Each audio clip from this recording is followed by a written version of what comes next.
অনেক বেশি ঋণ আপনার হয়ে গেছে, অনেক টাকার প্রয়োজন, তাহলে আজকের এই আমলটি আপনি বসে বসে মাত্র 41 বার করুন। যদি বসে বসে মাত্র 41 বার ছোট্ট এই দোয়াটা করতে পারেন, তাহলে কখনোই আপনার জীবদ্দশায়, আপনার জীবনে কখনো অভাব আল্লাহ আপনাকে দিবে না।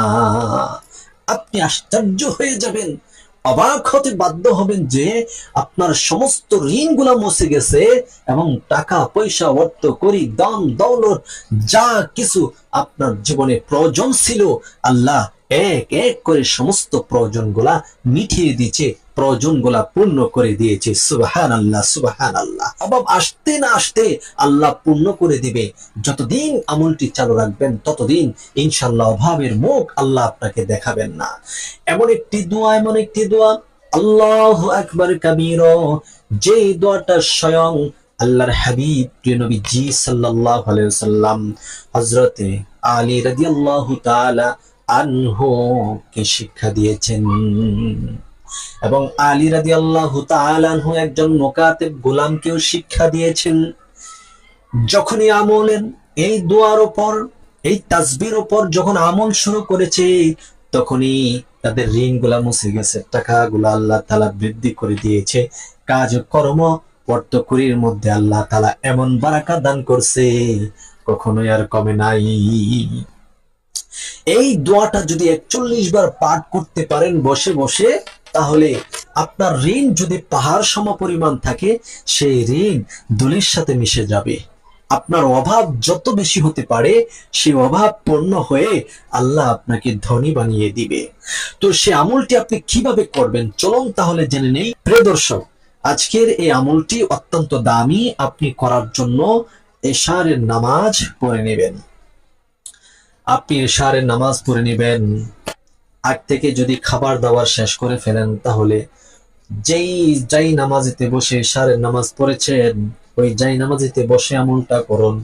নয়তোবা পুরুষ যারা আছেন, আপনারা মসজিদে জামাতে নামাজ পড়ে বাসায় এসে আমলটি করুন।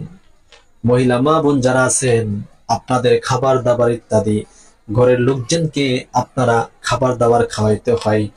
আপনি যখন একেবারে ফ্রেশ হবেন, খাবার দাবার কমপ্লিট হয়ে যাবে, আপনি শুইতে যাবেন, ওই মুহূর্তে ওযু করে নেবেন, পবিত্রতা অর্জন করে নেবেন, ভালোভাবে পাকসাপ অর্জন করবেন। ওযু করার শুরুতে আউযু বিল্লাহি মিনাশ শাইতানির রাজীম বিসমিল্লাহির রহমানির রহিম পড়ে নেবেন, যাতে করে শয়তান ওযুর মধ্যে কোনো প্রকার বাধা বিঘ্নতা সৃষ্টি করতে না পারে। এরকম ভাবে আপনি ওযু করবেন, শয়তান যেন কোনো প্রকার বাধা বিঘ্নতা সৃষ্টি করতে না পারে। এরপরে সুন্দর করে ওযু শুরু করবেন। ওযুর পরে ছোট্ট একটি কালিমা পড়বেন, দ্বিতীয় কালিমা কালিমায়ে শাহাদাত, আশহাদু আল্লা ইলাহা ইল্লাল্লাহু ওয়াহদাহু লা শারীকা লাহ ওয়া আশহাদু আন্না মুহাম্মাদান আবদুহু ওয়া রাসূলুহু। এই কালিমাটা যদি ওযুর পরে পড়তে পারেন, আল্লাহর তৈরি জান্নাতের 8টি দরজা তাদের জন্য ওপেন করে দেওয়া হবে, খুলে দিবে। যে কোনো দরজা দিয়ে আল্লাহ রাব্বুল আলামিন, আল্লাহ তাআলা তাদেরকে অনুমতি দিবেন, অথবা তার পারমিশন থাকবে, যে কোনো দরজা দিয়ে সে জান্নাতে প্রবেশ করতে পারবে এই আমলটি করলে। এরপরে পবিত্র বিছানাতে বসবেন, বসে 3 বার ইস্তেগফার পড়ুন। আস্তাগফিরুল্লাহাল্লাযী লা ইলাহা ইল্লা হুয়াল হাইয়ুল কাইয়্যুম ওয়া আতুবু ইলাইহি লা হাওলা ওয়ালা কুওয়াতা ইল্লা বিল্লাহিল আলিয়্যিল আযীম। আস্তাগফিরুল্লাহাল্লাযী লা ইলাহা ইল্লা হুয়াল হাইয়ুল কাইয়্যুম ওয়া আতুবু ইলাইহি লা হাওলা ওয়ালা কুওয়াতা ইল্লা বিল্লাহিল আলিয়্যিল আযীম। আস্তাগফিরুল্লাহাল্লাযী লা ইলাহা ইল্লা হুয়াল হাইয়ুল কাইয়্যুম ওয়া আতুবু ইলাইহি লা হাওলা ওয়ালা কুওয়াতা ইল্লা বিল্লাহিল আলিয়্যিল আযীম। এরপরে প্রিয় নবীজি সাল্লাল্লাহু আলাইহি ওয়াসাল্লামের উপর দুরূদ শরীফ পড়ুন, কমপক্ষে 3 বার পড়েন।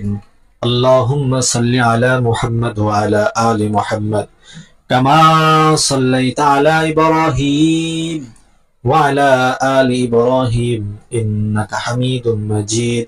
اللهم بارك على محمد وعلى آل محمد كما باركت على إبراهيم وعلى آل إبراهيم إنك حميد مجيد। এরকম ভাবে তিনবার ইস্তেগফার, তিনবার দুরূদ শরীফ পড়ার পরে আপনি হাতের করাতে গিরাতে হোক অথবা একটি তাসবির সূরা নিয়ে হোক আপনি দোয়াটা পড়বেন। লা হাওলা ওয়ালা কুওয়াতা ইল্লা বিল্লাহিল আলিয়্যিল আযীম। আল্লাহুম্মা কফিনি বিহালালিকা আন হারামিক ওয়া আগনিনি বিফাদলিকা আম্মান সিওয়াক। একবার। দ্বিতীয়বার পড়ুন, লা হাওলা ওয়ালা কুওয়াতা ইল্লা বিল্লাহিল আলিয়্যিল আযীম। اللهم اكفني بحلالك عن حرامك وأغنني بفضلك عمن سواك।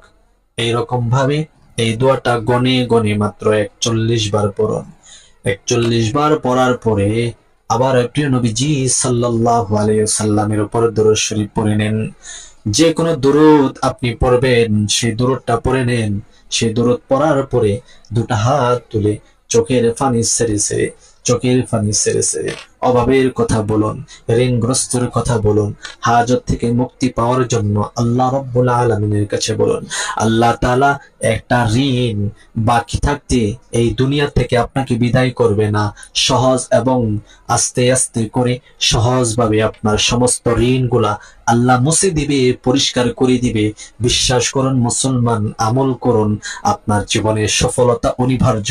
আল্লাহ আপনাকে সফলতা দান করবে। সুবহানাল্লাহ। আমি প্রত্যেকটা ভাইদের জন্য দোয়া করব, বাবার জন্য দোয়া করব, আমার মা বোনদের জন্য দোয়া করব। প্রত্যেকটা ফ্যামিলি যেন ঋণ থেকে মুক্তি পায় এবং তারা যেন সচ্ছলতা অবলম্বন করতে পারে। আল্লাহ তাআলা যেন তাদেরকে কোটি টাকার মালিক বানিয়ে দেয়। যদি কেউ কোটি টাকার মালিক হতে না চান, আল্লাহ যেন আপনাকে সাধারণভাবেই চালান।